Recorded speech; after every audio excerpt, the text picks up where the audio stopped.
alhamdulillahirabbil alamin wassalatu wassalamu ala asrofil anbiya'i wal mursalin wa ala alihi wa sahbihi ajmain amma ba'du. Segala puji kita panjatkan kehadirat Allah Subhanahu wa taala. Sholawat serta salam kita curahkan kepada junjungan kita Nabi besar Muhammad sallallahu alaihi wasallam. Sungguh nikmat yang luar biasa ya ibu-ibu Allah ringankan langkahnya ke majelis ilmu, ke taman-taman surganya Allah.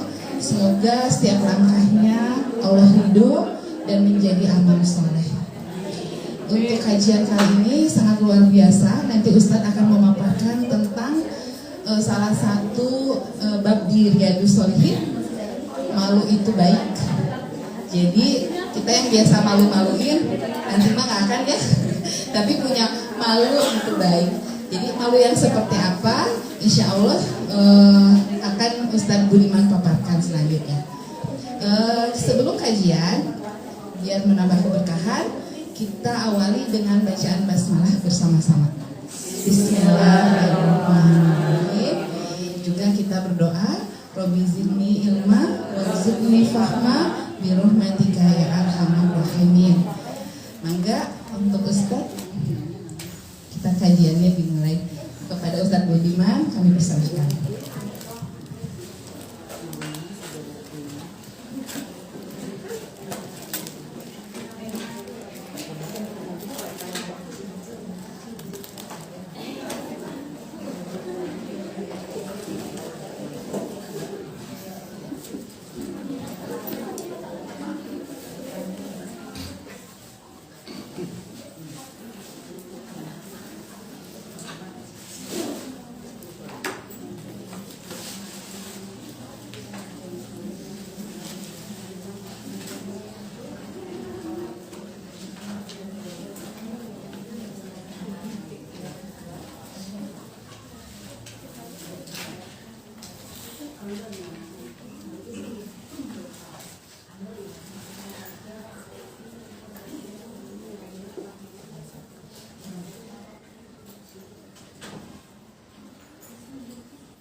Innal hamdalillah nahmaduhu wa nasta'inuhu wa nastaghfiruh wa na'udzu billahi min syururi anfusina wasayyiati a'malina man yahdihillahu fala mudhillalah wa man yudlil fala hadiyalah.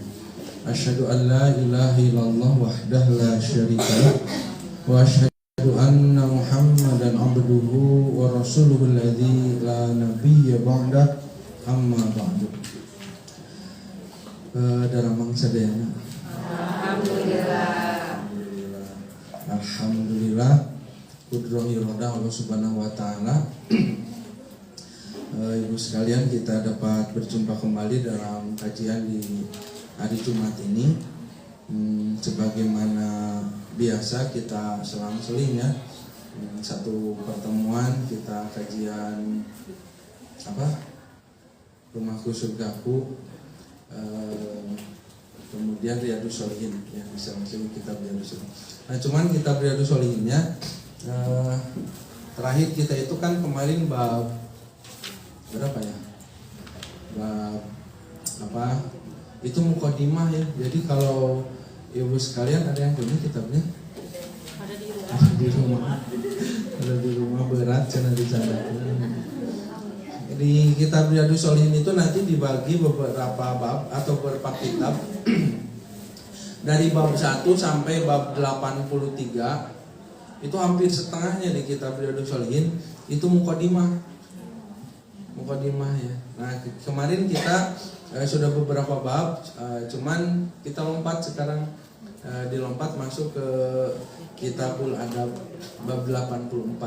Jadi bab mukadimahnya sebagian kita lewati gitu ya. Di bab ke-84 Kitab Riyadhus Shalihin itu masuk ke kitab adab. Di sini bab 84 judulnya adalah malu begitu. Atau malu itu baik ya, saya kasih tambahan. Judul aslinya pendek, malu aja gitu. Cuman tadi jangan malu-maluin katanya. Ibu sekalian gini ya, sebelum kita bahas bab malunya, ada adab, ada akhlak. Apa bedanya coba? Ada yang tahu bedanya adab sama akhlak? Etika, kalau adab etika. Adab itu etika. Terus kalau akhlak yang gitu lah apa nama ya. Jadi gini sederhananya, saya bahas yang sederhana saja. Kalau dibahas secara semantik memang nanti akan agak rumit. Cuman yang sederhana saja gini. Adab dengan akhlak. Adab itu ya artinya adalah adab itu adalah ketaatan terhadap aturan yang berlaku. Nah itu adab. Ya. Kepatuhan terhadap aturan yang diberlakukan itu namanya adab.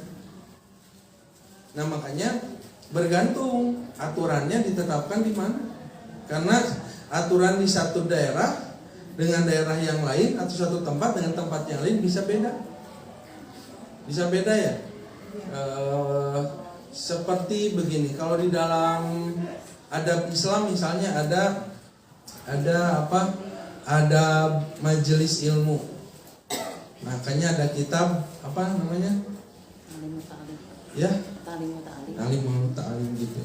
Ada di majelis ilmu seperti apa? Adab menjadi seorang ahli ilmu seperti apa? Adab orang yang belajar ilmu bagaimana?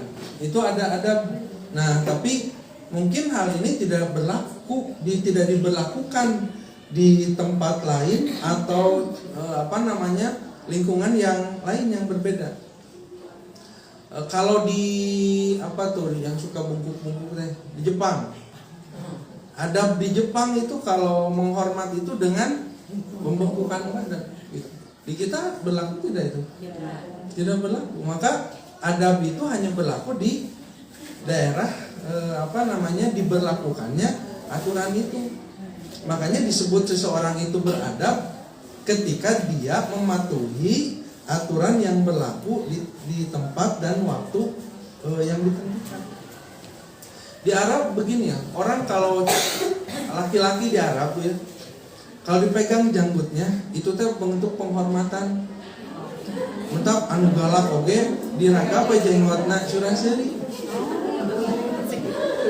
Guru saya waktu ibadah haji ya, itu tertahan di airport gitu ya, tertahan di airport, dijaga sama askar gitu ya, keamanannya di sana. Wah marah-marah, keamanan di sana, jaga tidak boleh masuk lah begitu ya di tempat-tempat tertentu. Nah sama guru saya samperin saja askan ragapan jenggotna suraseri toko haji gitu ya. Silakan untuk nama jadi boleh beri suraseri diragap jenggot di Arab. Sok cobaan gua ini. Dan jenggotan diragap jenggot. Belum jadi kapret di berumah. Beda. Jadi tidak berlaku. Bahkan bisa jadi satu adab, satu aturan yang diberlakukan di satu tempat kemudian tidak berlaku di tempat yang lain, bisa jadi jomplang perbedaannya gitu ya.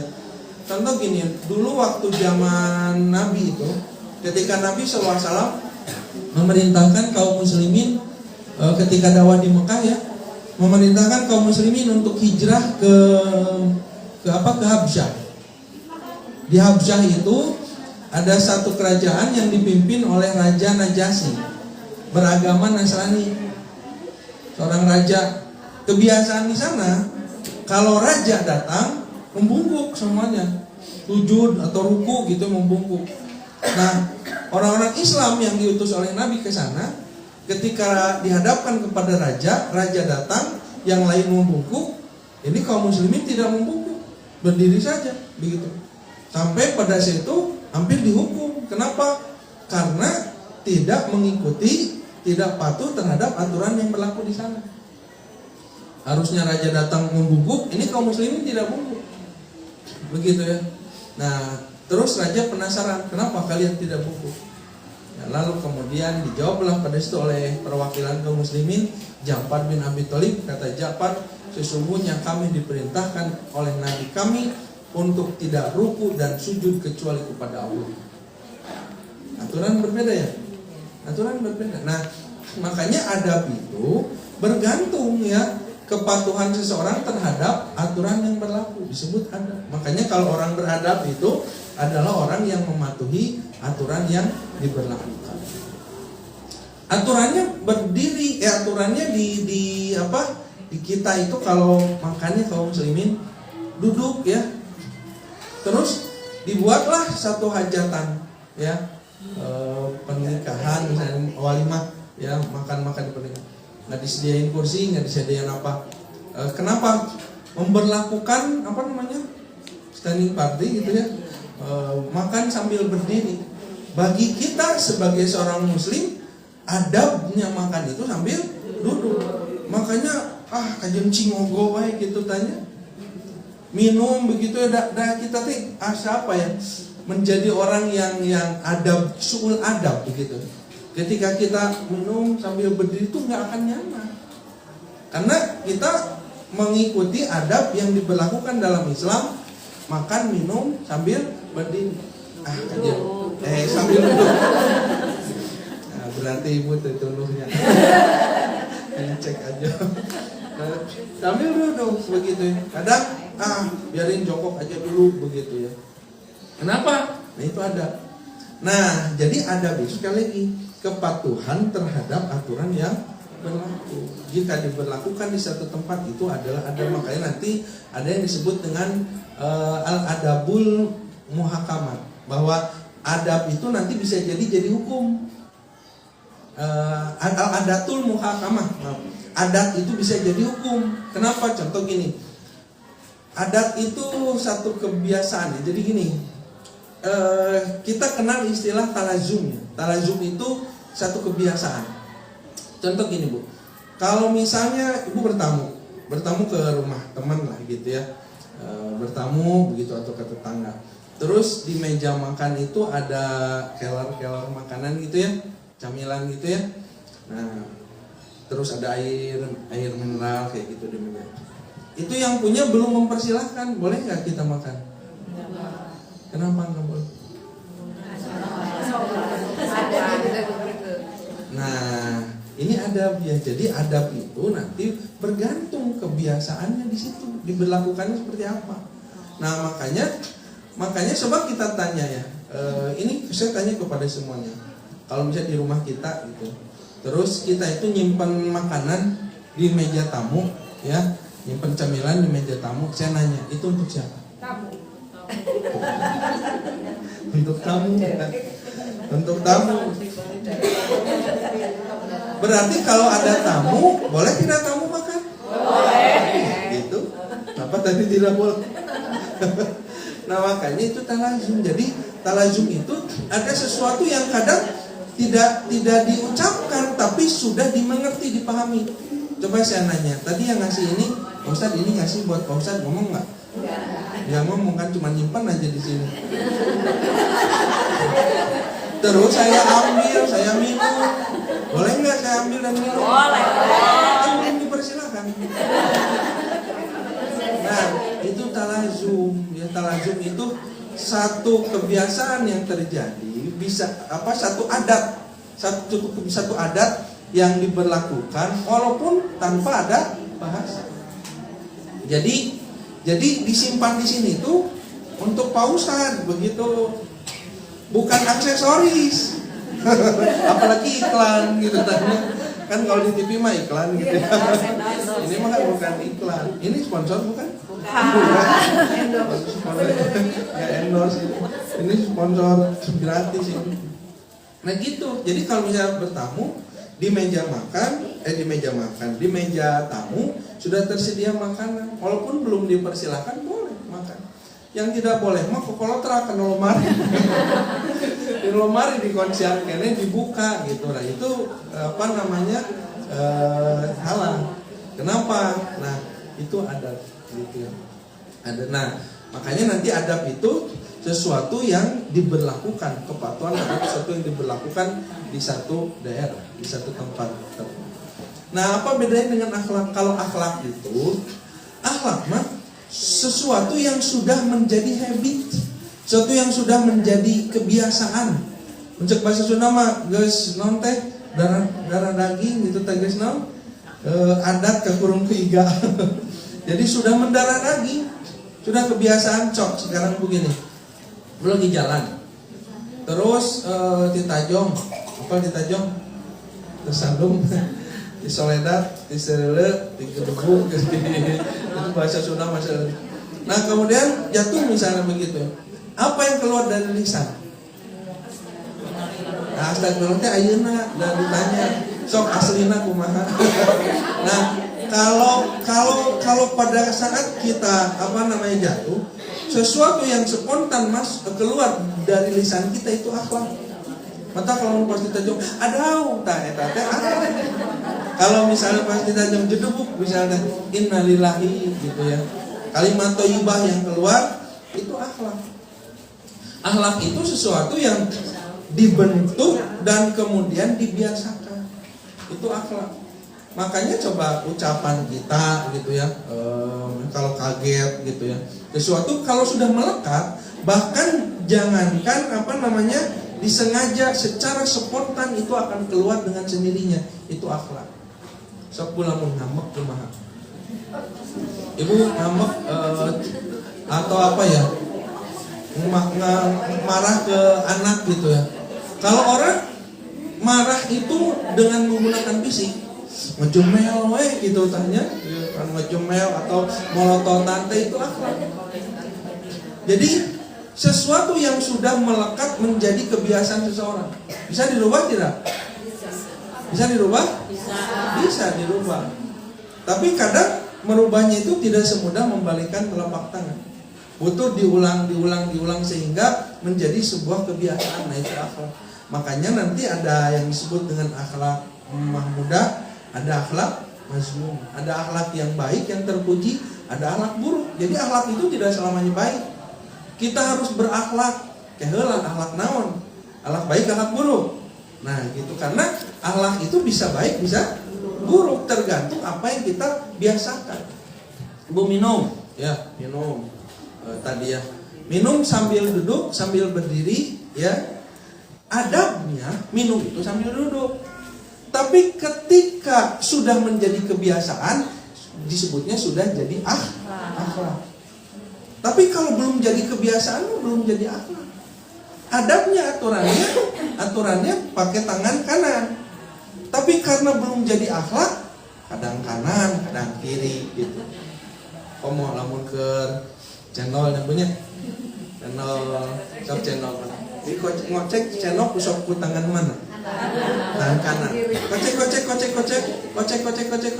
Asugane balik ngawak ku channel kocek. Nguyup nama bukan saya. Nah itu tidak sadar. Bala-bala jeung leubet sok kumaha bala-bala jeung leubet. Bukan dulu bala-bala kita leubet. Coba Ustaz cenah pabelit nyatur-atur ulangan. Nah gimana caranya udah bisa gitu ya.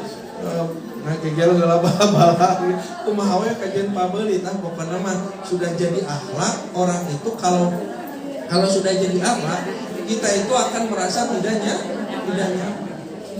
Asa dosa kayak gitu ya kalau misalnya walaupun tadi pabelit tadi kerupuk ujung naon biasa nang kerupuk. Lotek gitu kan. Dan kalau sudah jadi akhlak mah pas begitu ngegigitnya teh ada yang gak nyaman di hati. Nah itu sudah jadi akhlak. Ya, sudah jadi akhlak. Seseorang itu kalau sudah jadi akhlak, ketika ditinggalkan, maka akan ada yang namanya ketidaknyamanan, begitu ya. Sudah jadi akhlak assalamualaikum gitu kan. Kalau misalnya datang gitu ya, assalamualaikum dengan tidak, itu kalau sudah jadi akhlak langsung otomatis jadi akhlak ya. Nah gitu perbedaannya. Nah kembali ke sini. Nah kita sekarang kaji coba bab adab, aturan yang diberlakukan tapi nanti harus membentuk akhlak gitu ya, adab itu. Kalau dalam Pancasila itu ayahnya beradab kan kemanusiaan yang adil dan beradab. Jadi perlakuan terhadap manusia dengan adil dan beradab, maksudnya sesuai dengan aturan yang berlaku, begitu ya, beradab. Nah gitu ya. Sekarang di bab pertama bab adab, kitab adab di Riyadhus Shalihin adalah tentang malu. Kita baca coba hadisnya ya. Kita baca hadisnya ini saya.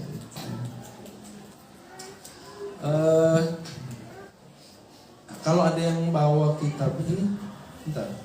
Saya tadinya bawa kitab ketinggalan. Hadis pertama ya. Hadis pertama. An Ibnu Umar radhiyallahu anhuma, dari Ibnu Umar, semoga Allah meridhoi keduanya. Ini ya menarik ya, kalau sedikit lah saya bahas sebelum masuk ke bab ini. Kalau disebut Ibnu Umar itu para ulama suka mencantumnya bukan radhiyallahu anhu, tapi radhiyallahu anhuma. Ibnu Huma itu apa kalau dalam bahasa Arab? Domir goib, domir kata ganti orang ketiga yang menunjukkan dua orang. Semoga Allah meridhoi kepada keduanya. Dari Ibnu Umar, semoga Allah meridhoi kepada keduanya. Siapa yang disebut di situ? Anak dan ayahnya. Iya, anak dan ayah. Anaknya itu namanya itu Abdullah, bapaknya itu namanya Umar. Nama ini, hadis yang meriwayatkan ini anaknya Abdullah. Tapi setiap disebut nama Abdullah, ya Abdullah bin Umar atau Ibnu Umar, pasti melekat padanya nama sang ayah yang ikut didoakan pula.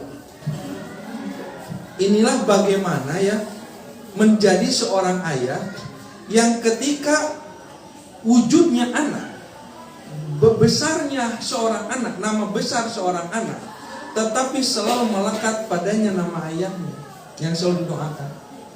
Menunjukkan apa? Menunjukkan betapa besar ya peran seorang ayah bagi seorang Abdullah bin Umar. Bisa ngewujud menjadi ulama seperti Abdullah bin Umar itu, di belakangnya ada seorang ayah yang bagaimana ayah itu yang membersamai anaknya menjadi seorang yang hebat begitu. Makanya selalu melekat. Makanya para ulama selalu mendoakan itu radhiyallahu anhuma, semoga Allah meridhoi keduanya.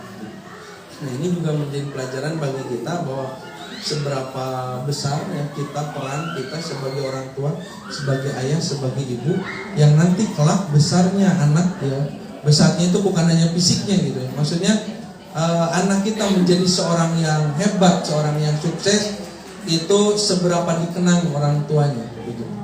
Ya, seberapa dikenang orang tua. Karena di situ seorang anak didampingi betul oleh orang tua begitu. Concern gitu, orang tua mendampingi anak. Nah gitu sedikit lah itu ya.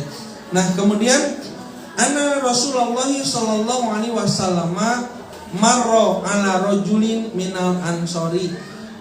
Kata Ibnu Umar, sesungguhnya Rasulullah sallallahu alaihi wasallam pernah lewat kepada seorang laki-laki dari golongan Ansor, kaum Ansor ya. Wa huwa ya'idu akhahu fil haya'i. Dia sedang menasehati saudaranya yang pemalu. Jadi punya adik lah si kakak ini ya, pemalu adiknya itu gitu. Jadi dia itu apa ya, memiliki sifat pemalu lah begitu ya. Nah kemudian dinasehati begitu sama si kakak itu, sampai dimarahin mungkin gitu ya. Kamu teh jadi anak itu jangan pemalu atau begitu. Kamu itu laki-laki kayak gitu. Nah kemudian Rasulullah lewat. Faqala Rasulullah sallallahu alaihi wasallam, maka Rasulullah sallallahu alaihi wasallam lewat. Dakhu fa innal haya'a minal imani, kata Nabi. Biarkan, kata Nabi itu. Kenapa kau paksa orang yang pemalu ya untuk tidak malu begitu? Sesungguhnya kata Nabi, malu itu sebagian daripada iman. Biarkan malu itu. Satu ya, muttafaq alaih, hadis Bukhari Muslim satu. Nanti kita lanjut. Hadis yang kedua, Rasulullah SAW bersabda, kata Rasulullah SAW nih dari sahabat wa an Imran bin Husaini, dari Imran bin Husain radhiyallahu anhu, semoga Allah meridhai kepada keduanya. Sama nih sama ayah juga. Fa inna qala Rasulullah sallallahu alaihi wasallam, al haya'u la ya'ti illa bi khairin. Sesungguhnya sifat malu itu tidak mendatangkan sesuatu melainkan kebaikan. Jadi maksudnya tidak ada yang salah dengan sifat malu. Ya. Kalau kita punya anak gitu ya pemalu, atau bahkan mungkin kita sebagai orang tuanya malu begitu ya, tidak terlalu menjadi seorang yang wanteran, bahasa Indonesia wanteran. Hebatnya bahasa Indonesia wanter, wanter itu bahasa Sunda. Beda ya, beda rasanya wanter. Jadi wanter itu, iya gitulah ya. Berani, ya berani, percaya diri, berani dan kayak gitu. Tapi kata Nabi nggak apa-apa begitu. Sifat pemalu itu baik, kata Nabi itu. Tidak ada yang salah dengan sifat pemalu, kata Nabi. Nah kemudian hadis satu lagi dalam riwayat Muslim disebutkan sifat malu itu baik seluruhnya, kata Nabi. Sifat malu itu baik seluruh akibatnya. Atau beliau bersabda, malu itu semuanya baik akibatnya. Yang dimaksud ialah malu mengerjakan kejahatan, ya, malu mengerjakan sesuatu yang buruk begitu. Adapun malu mengerjakan kebaikan maka dianggap tercela. Nah, nanti kita ambil benang merah. Nah, jadi ibu sekalian gini ya, hak malu itu nanti terbagi tiga. Para ulama membagi malu itu terbagi tiga. Satu, bahwa pada dasarnya sifat malu itu adalah baik. Jadi kalau malu itu baik, maka jangan suka menyalahkan orang yang punya sifat malu. Karena kalau orang malu melakukan keburukan, maka dia akan mampu mencegah dirinya dari berbuat keburukan. Makanya malu yang baik yang dimaksud adalah malu untuk melakukan hal-hal yang buruk. Malunya kepada siapa? Bisa kepada Allah, bisa kepada manusia. Cuman nanti ya dampaknya beda. Kalau misalnya malu sekedar kepada manusia, di saat manusia tidak ada, maka dia tidak malu. Makanya kenapa saat ini ya banyak dipasang CCTV di mana-mana gitu.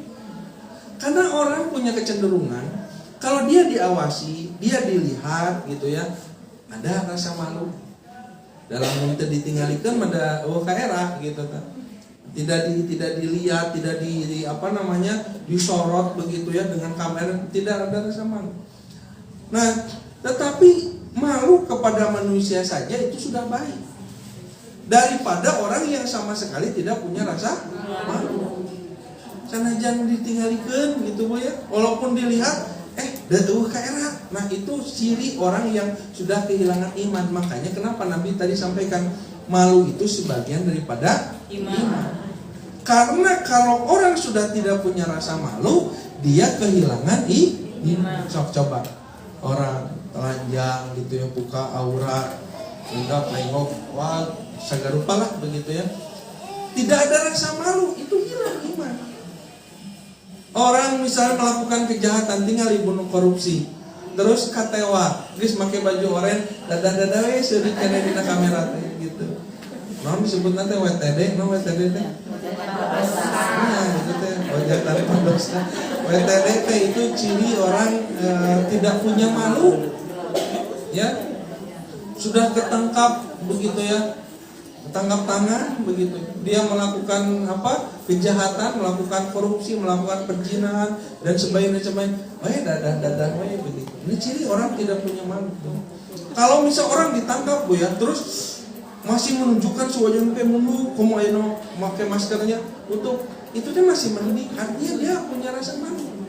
Masih mending, bukan berarti jadi benar perilakunya ya, perilaku salahnya, kan perilakunya salah, tapi dengan dia malu ya, artinya dia tahu dosa begitu, merasa bersalah. Tapi kalau orang sudah jelas salah, nah begitu tidak tahu malu begitu. Nah sekarang itu banyak orang yang kayak gitu ya. Jadi melakukan salah teh bangga gitu ya, bangga melakukan kesalahan, tidak ada rasa malu. Nah ini adalah kenistaan yang sangat keburukan yang sangat nista gitu. Makanya kalau masih ada rasa malu akan coba menghalangi kita. Coba gini, ya, kalau pada pengajian ibu-ibu ya, ada ibu-ibu pengajian. Kalau saya lewat ke rumahnya, pas di depan rumah ke nyembor tanaman, tadi tiung ada Pak Ustaz.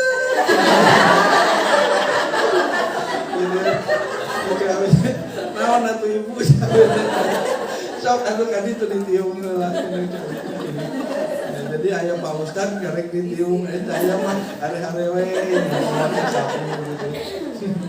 Nah, tapi leuheung keneh eta teh. Mah aya Ustaz jadi kene malah masih mending gitu ya, berarti masih ada rasa malu gitu, masih ada rasa malu gitu. Nah karena dengan rasa malu itu akan nanti memotivasi seseorang melakukan kebaikan. Acan bisa aya di Pak Ustaz aya nama jadi ditiung terus.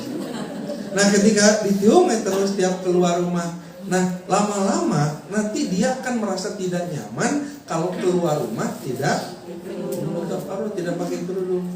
Nah lama-kelamaan menjadi akhlak. Nah latihan mah gitu lah. Latihan mah malu sama orang juga nggak apa-apa. Tapi nanti membentuk seseorang menjadi malunya karena Allah itu sudah sangat baik. Kenapa? Karena sudah bukan manusia lagi ukurannya.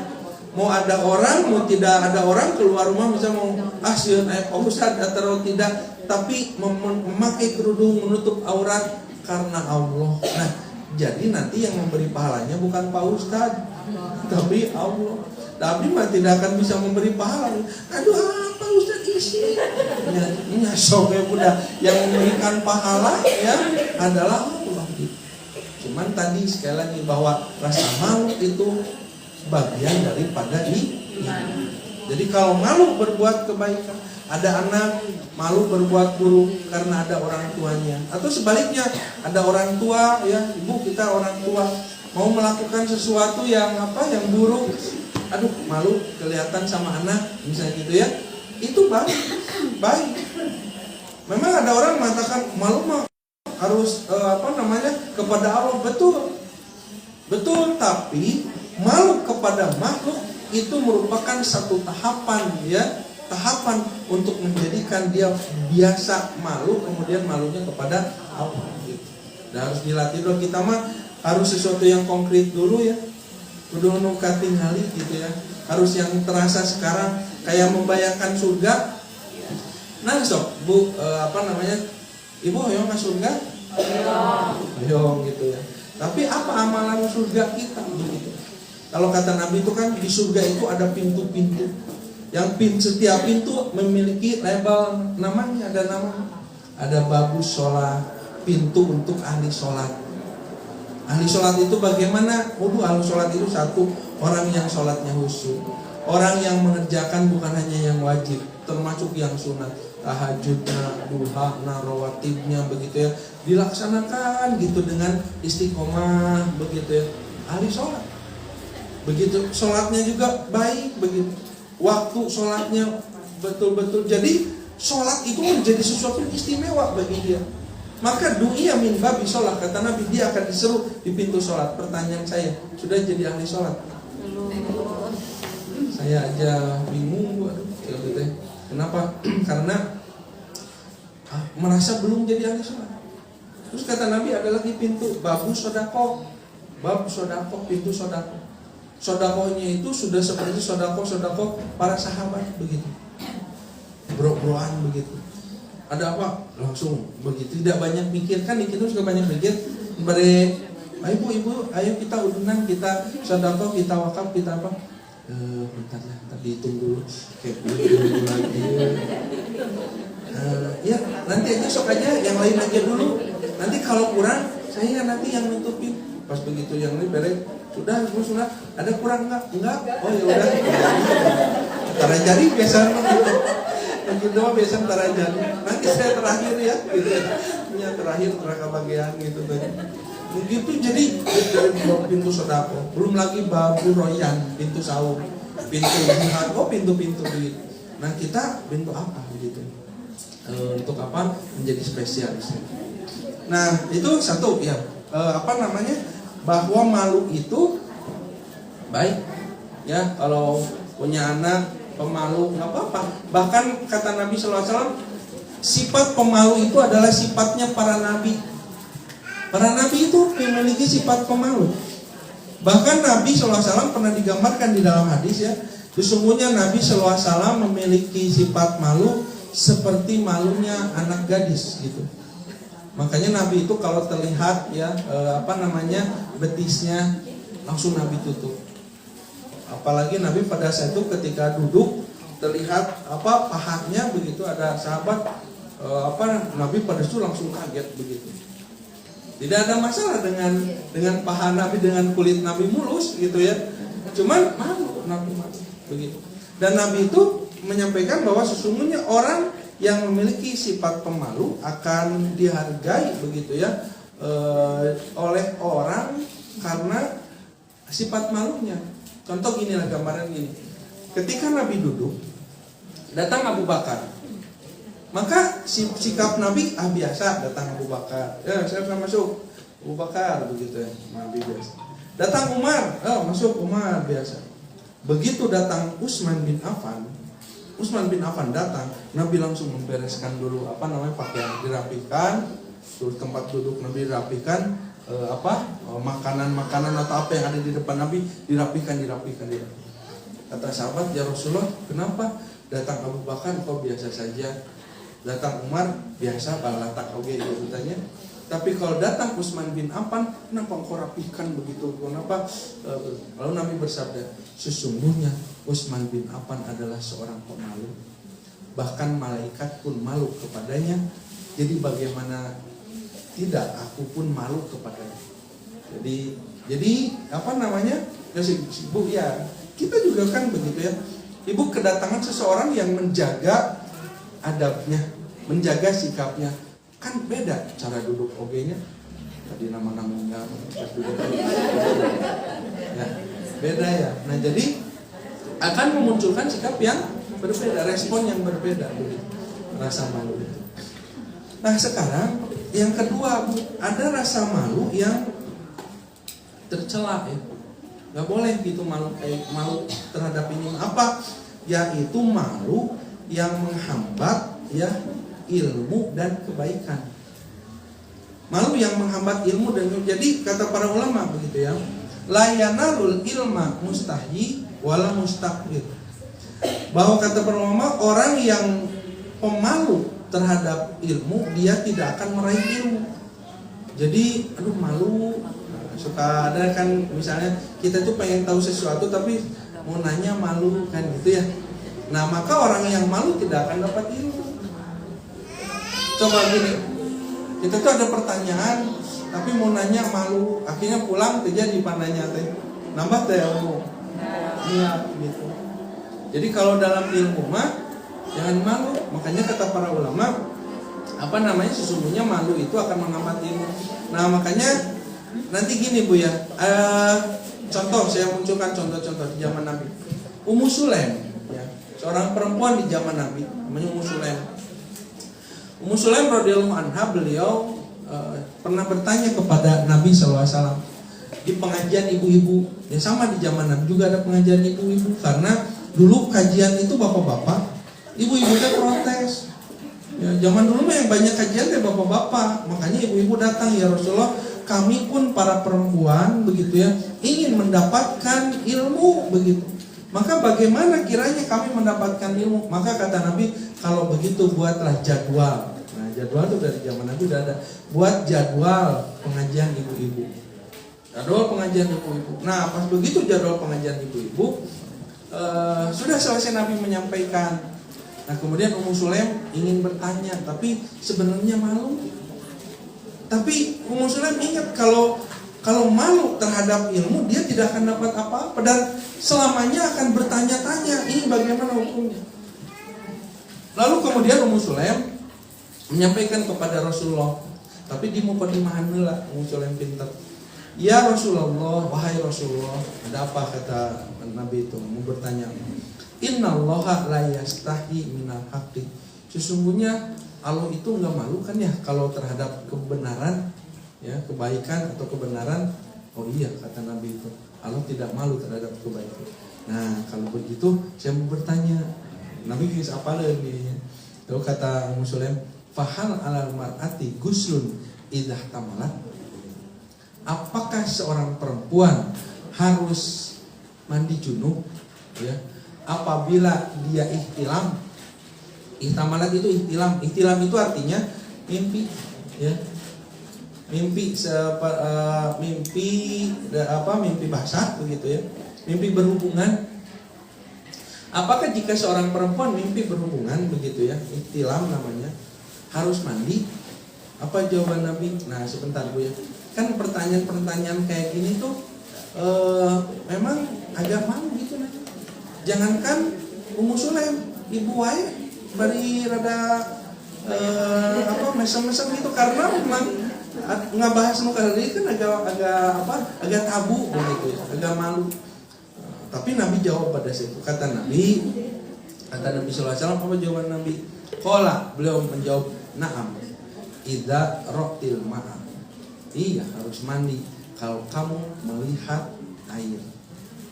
Jadi kalau sampai keluar air begitu harus mandi. Sama seperti laki-laki, karena laki-laki jika bermimpi ya, mimpi berhubungan misalnya gitu ya, udah sampai keluar air maninya, maka dia wajib mandi. Ihtilam namanya. Tapi kalau bermimpi ya bermimpi bercumbu kayak gitu, tapi tidak sampai keluar air begitu ya, maka tidak perlu mandi. Nah begitu. Nah, pada perempuan seperti apa saya tidak tahu begitu ya. Saya tidak tahu. Yang mau dijelaskan tidak apa sama ibu-ibu ya, sama ibu-ibu. Tapi kalau laki-laki begitu, laki-laki kalau misalnya keluar air maka walaupun hanya dalam mimpi maka wajib mandi. Bukan punya, ada malunya kalau itu. Nah, satu lagi hadis. Ini hadis Aisyah. Aisyah menyampaikan begini, kata Aisyah begitu ya. Ada seorang laki-laki, ya, inna rojulan sa'ala Rasulullah sallallahu alaihi wasallam. Berarti Aisyah sedang ada bersama Nabi. Ini Aisyah duduk, terus di situ ada Nabi. Ada seorang laki-laki bertanya kepada Nabi. Nah, padahal Aisyah ada di situ. Nah, kata laki-laki itu bertanya, inna rojulan sa'ala Rasulullah sallallahu alaihi wasallam. Sungguhnya seorang laki-laki bertanya kepada Rasulullah SAW. Kata laki-laki itu, wahai Rasulullah begitu ya, saya mau bertanya tapi ini mah orang lain bukan saya begitu kan gitunya. Bukan mendengar daerah teuing menurutnya ini mah ada orang lain cenah begitu ya. Gimana kalau dia berjima dengan istrinya, dia berjima berhubungan dengan istrinya, tapi dia mengeluarkan air maninya di luar, atau istilahnya anjel. Sama sebetulnya hukumnya dengan alat kontrasepsi saat ini. Alat kontrasepsi itu kan menahan ya air mani, air sperma itu untuk tidak sampai ke indung telur. Apakah itu caranya dengan dikeluarkannya di luar, atau dibungkus, atau dihalangi dengan apa macam-macam gitu ya. Nah itu begitu. Itu pertanyaannya, sahabat. Apakah seseorang harus tetap mandi begitu ya. Jika dia berhubungan dengan istrinya tapi mengeluarkan air maninya di luar, aizal. Ibunya gitu. Yang kenal ada yang malu-malu juga dah, memang hadis Nabi itu begitu. Nah, ketika itu Aisyah duduk di samping Rasulullah SAW. Sampai Aisyah itu gitu merokok. Malu muridnya mendengarnya Aisyah. Lalu Rasulullah menjawab, kata Rasulullah SAW, sesungguhnya aku melakukan hal itu bersama dia, sama Aisyah. Begitu Aisyah bareng. Tapi kenapa Nabi jawab? Ya ini hukum ilmunya harus jelas. Jadi walaupun dikeluarkannya di luar, ya mohon maaf gini atulah. Misalnya ada seseorang bercumbu, ya seorang suami dengan istri bercumbu dengan istrinya begitu ya, bercumbu dengan istrinya, tapi tidak, mohon maaf ya, tidak masuk begitu, tidak sampai masuk.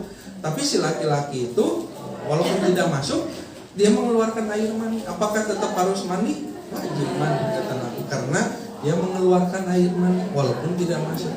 Sebaliknya ada pertanyaan berikutnya nih dari Abu Musa tentang perdebatannya kaum Muhajirin dan Ansor berselisih pendapat ya tentang orang yang dia itu mohon maaf ya masuk tapi tidak keluar air maninya begitu ya. Apakah harus mandi atau tidak? Kata Ansor ini harus, kata Muhajirin tidak begitu. Maka Abu Musa datang kepada Aisyah, sedangkan Rasulullah sudah meninggal. Rasulullah meninggal, bertanya ke siapa lagi kalau bukan kepada Aisyah atau istri Nabi yang paling tahu tentang rumah tangga Nabi, tentang kehidupan yang sifatnya pribadi gitu ya. Maka bertanya, wahai Aisyah, saya sebetulnya malu begitu, tapi ini bagaimana kaum Muhajirin dan Ansor berselisih pendapat seperti ini? Apa kata Aisyah begitu ya? Lalu kemudian Abu Musa bertanya, kata Abu Musa, bagaimana yang disebut dengan batasan jima yang mewajibkan mandi? Lalu kata Aisyah, engkau bertanya kepada orang yang tepat begitu. Walaupun malu tetap akan aku jawab begitu. Kenapa? Karena ini harus jelas hukumnya. Maka kata Aisyah adalah Nabi SAW pernah bersabda, jika seorang laki-laki duduk di antara 4 anggota badan istrinya, begitu ya, lalu kemudian dua kemaluannya bertemu, maksudnya duhul itu masuk, begitu ya, walaupun tidak sampai keluar air, ya maka tetap wajib mandi keduanya. Sebaliknya tidak duhul, tidak masuk, tapi keluar begitu, bahasa jadi kita istilahnya orgasme ya kayak gitu, itu tetap juga harus mandi. Gitu. Jadi salah satu di antara dua, apakah masuk atau keluar air, maka mandi begitu. Nah, kenapa saya tidak malu menyampaikan ini? Kan mukadimahan tadi, jangan malu terhadap ilmu. Begitu. Ini sebagai sebuah gambaran bahwa ilmu itu jangan sampai menghalangi seseorang terhadap malu itu jangan sampai menghalangi terhadap ilmu. Terakhir ini katanya nanti sesi tanya jawab. Jadi gini, terakhir. Nabi satu saat sedang duduk bersama sahabat kajian gitu ya kayak gini. Ada 3 orang yang datang terlambat. Yang 3 orang ini, sudah terlambat nih. Kita mau ikut pengajian. Kata yang satu, biarin terlambat juga saya mau masuk. Aduh, erak cenah gitu. Malu begitu dimati pas begitu masuk kan telat sok pada diraret namanya. Itu telat jadi malu. Tapi yang satu dia masuk kemudian mencari celah-celah tempat duduk yang agak kosong. Nah, misalnya dia kan kosong. Bentar akhirnya dia duduk walaupun sambil dilirik oleh orang. Ya cenah ya gitu tanya telat ganggu deh begitu ya. Jero hatena. Tapi dia memaksakan diri masuk demi mendapatkan ilmu.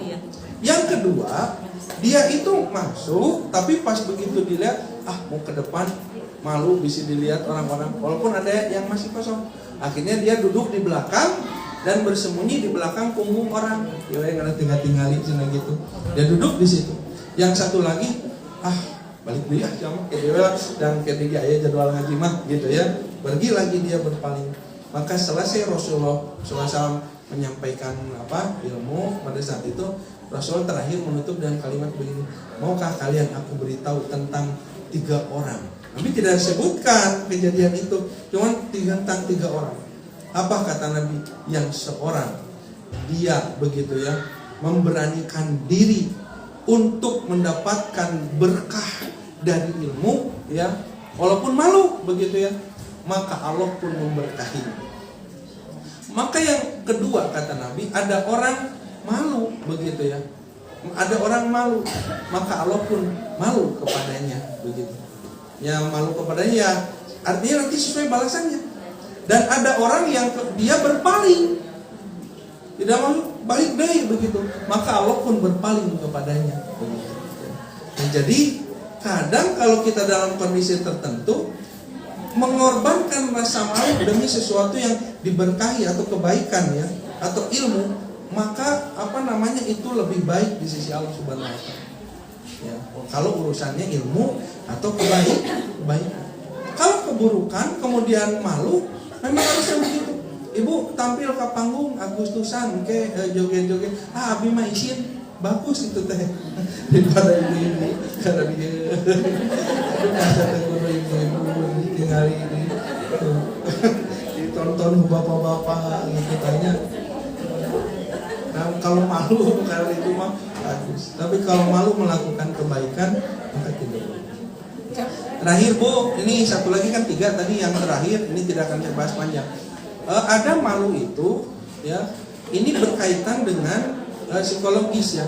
Yang ini nanti bisa dibantu dikondisikan. Yang disebut dengan dalam istilah psikologi itu ada yang disebut dengan social anxiety disorder. Jadi rasa malu atau rasa malu yang muncul dari ketakutan yang berlebihan. Dan sebenarnya ini teh baik ya, tapi kitu-kitu ae oge meni era gitu tanya. Itu harus dibantu. Misal anak kita memiliki yang disebut dengan krisis percaya diri lah ya. Itu bisa dilatih. Kenapa? Karena khawatir nanti rasa malunya sampai kepada malu untuk melakukan kebaikan, termasuk malu untuk mendapatkan ilmu gitu. Jadi harus dibantu anak-anak atau kita gitu yang memiliki rasa percaya dirinya yang sangat kurang, itu bisa dibantu dilatih begitu. Itu 3 jenis rasa malu begitu. Nah, itu dulu di sini ada pertanyaan, silakan sesi tanya jawab boleh. Alhamdulillahirrahmanirrahim. Jazakallahu khair Ustaz atas ilmu-ilmunya.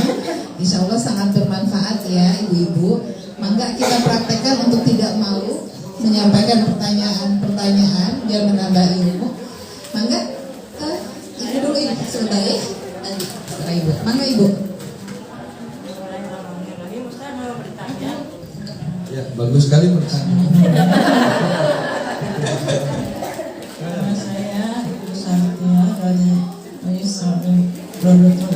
Pertanyaannya Ustaz, orang yang beradab sudah pasti berilmu, tetapi orang yang berilmu belum tentu beradab.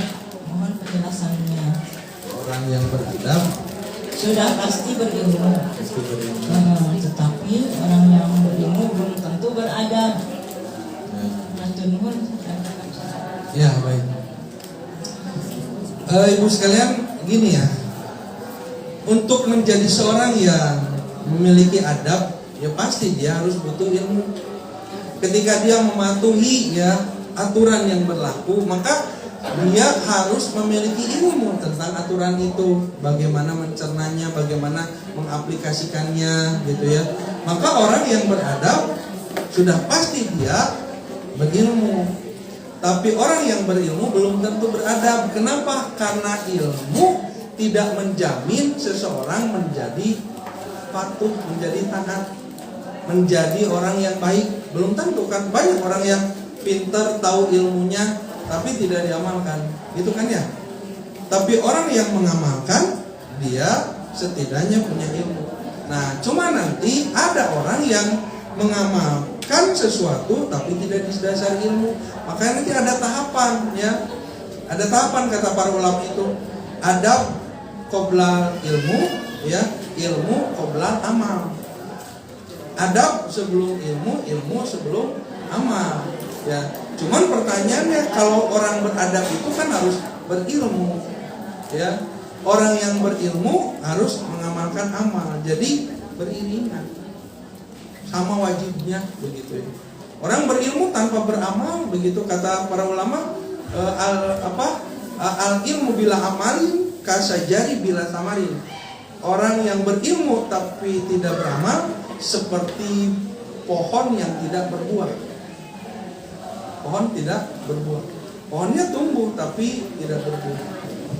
Gitu ya. Amin, jazakallahu khairan Ustaz. Semoga penjelasan Ustaz bisa ini ya Bu ya, diamalkan, diterima. Maka selanjutnya Ibu.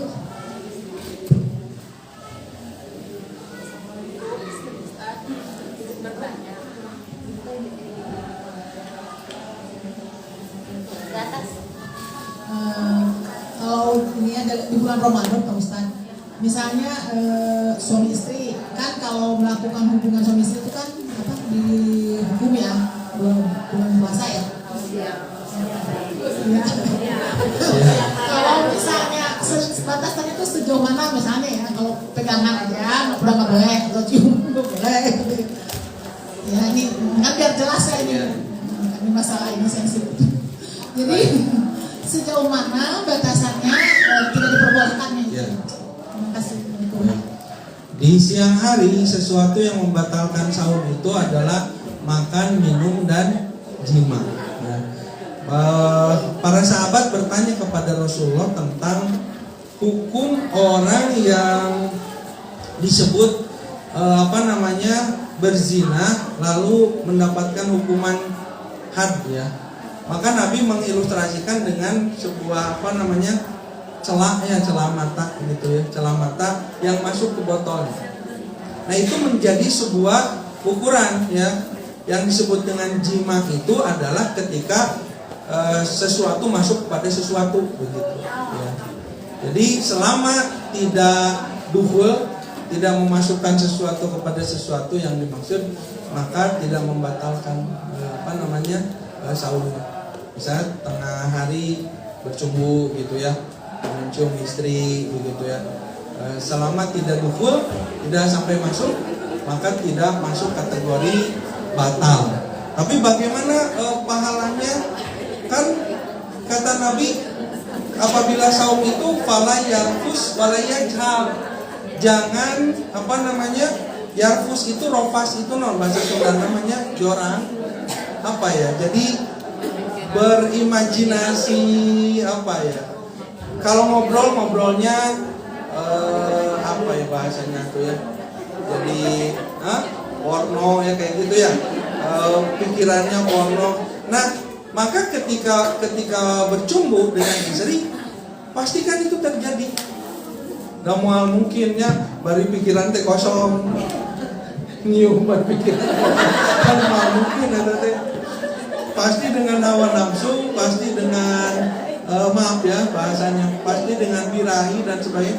Nah, memang tidak batal saumnya, tapi akan menghilangkan pahala saum. Gitu ya. Tapi kalau sampai masuk jadi batal. Ketika batal semacam itu hukumnya berat, kiparatnya berat gitu ya. Harus saum selama 2 bulan berturut-turut. Maka ditahan ditahan gitu ya. Gitu Bu.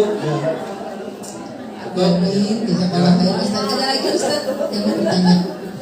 Masih ada, jawab boleh lah. Ustaz, ini mengenai adab tadi kan yang berlaku gitu ya di suatu. Nah, kalau hukum melanggar adab itu sendiri bagaimana? Misalkan kan ada adab dalam lalu lintas, kan banyak banget yang udah hal lumrah gitu, kayak belok kanan itu apakah berdosa atau bagaimana, ataupun hal yang lainnya? Baik, ketika aturan itu diberlakukan, maka aturan itu akan mengandung yang namanya konsekuensi. Ya, maka siapa yang membuat aturan? Bisa manusia membuat aturan. Maka ketika aturan itu dilanggar akan ada konsekuensi. Contoh tadi, manusia bersepakat membuat aturan lalu lintas. Lampu merah untuk stop, lampu hijau untuk jalan. Ketika aturan itu ditetapkan, disepakati dan diterapkan, maka ketika orang pada saat itu melanggar, maka dia akan menerima konsekuensi. Konsekuensinya apa? Ya ditilang, begitu ya. Gitu ya. Dosa atau tidak, begitu ya. Dosa atau tidak. Kalau tidak berdampak buruk terhadap sesuatu, tidak mengakibatkan kecelakaan, tidak, itu hanya melanggar hukum manusia. Tapi kalau kemudian menjadi bikin memadorotkan orang, bisa jadi dosa karena memadorotkan, begitu ya.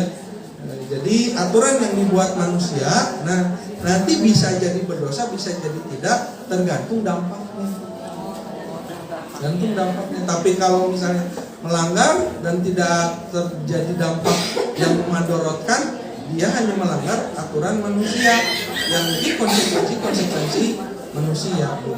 Tapi ketika itu memadorotkan orang, maka bisa jadi dosa, gitu ya. Masya Allah. Ada lagi ibu yang mau bertanya? Kalau sudah, kita akhiri dan kita tutup ya. Kesimpulannya dari tausiah Ustadz tadi tentang rasa malu, insya Allah ibu-ibu sudah bisa mengamalkannya. Kesimpulannya, jadi malu pada hal yang baik itu tidak baik, tapi malu pada hal yang buruk itu baik ya Ustadz ya. Mangga kita tutup kajian ini dengan doa bersama dipimpin oleh Ustadz Budiman. Mangga Ustadz. Hamdan syakirin, hamdan na'imin, hamdan yuwafi ni'amahu wa yukafi mazidah. Rabbana walakal hamdu kama yanbaghi li jalali wajhikal karim wa 'azimi sultan. Allahumma anfa'na bima 'allamtana wa 'allimna ma yanfa'una wa zidna ilma. Rabbi zidna ilma warzuqna fahma. Ya Allah ya Rabb, karuniakanlah kepada kami ilmu yang bermanfaat dan berikanlah manfaat dari ilmu yang Engkau anugerahkan kepada kami. Ya Allah ya Rabb, tambahkanlah kepada kami ilmu, mudahkanlah kami mendapatkan ilmu, dan berikan juga kemudahan kami untuk mengamalkan ilmu-ilmu yang telah Engkau ajarkan kepada kami. Ya Allah ya Rabb, berikan kepada kami kemampuan untuk bisa mengamalkan atas apa yang Engkau ajarkan kepada kami. Jadikanlah kami orang-orang yang mampu untuk bisa mengamalkan apa-apa yang Engkau anugerahkan kepada kami. Ya Allah ya Rabb, mampukan kami menjadi hamba-Mu yang baik, mampukan kami untuk menjadi hamba-Mu yang taat. Ya Allah ya Rabb, karuniakan kepada kami kemudahan untuk mengamalkan segala kebaikan-kebaikan. Ya Allah ya Rabb, ringankan langkah-langkah kami, kaki-kaki kami untuk menimba ilmu yang bermanfaat. Ya Allah, jadikanlah ilmu yang Kau berikan kepada kami, manfaatnya bisa kami rasakan di dunia dan di akhirat. Ya Allah, jadikanlah kami para penimba ilmu yang Kau ridhoi. Ya Allah, jadikanlah kami seorang alim, al-muta'alim. Ya Allah ya Rabb, jadikanlah anak keturunan kami menjadi orang-orang yang berilmu, yang dengan ilmunya mampu membimbing langkah-langkah mereka menjadi orang-orang yang Kau ridhoi, orang-orang yang taat, orang-orang yang baik, orang-orang yang senantiasa Engkau berikan karunia di dunia dan ataupun di akhirat. Ya Allah ya Allah, ampuni segala dosa dan kesalahan kami. Allahumma ighfir lana dzunubana wa kaffir 'anna sayyi'atina wa tawaffana ma'al abrar. Rabbana atina fid dunya hasanah wa fil akhirati hasanah wa qina adzabannar. Aqulu qouli hadza astaghfirullah li wa lakum. Wassalamualaikum warahmatullahi wabarakatuh. Jazakallahu khairan Ustaz. Kita sudah mengakhiri dengan doa bersama tadi. Kita tutup majelis ilmu ini dengan bacaan hamdalah bersama-sama. Alhamdulillahirabbil alamin. Istighfar, astaghfirullahalazim.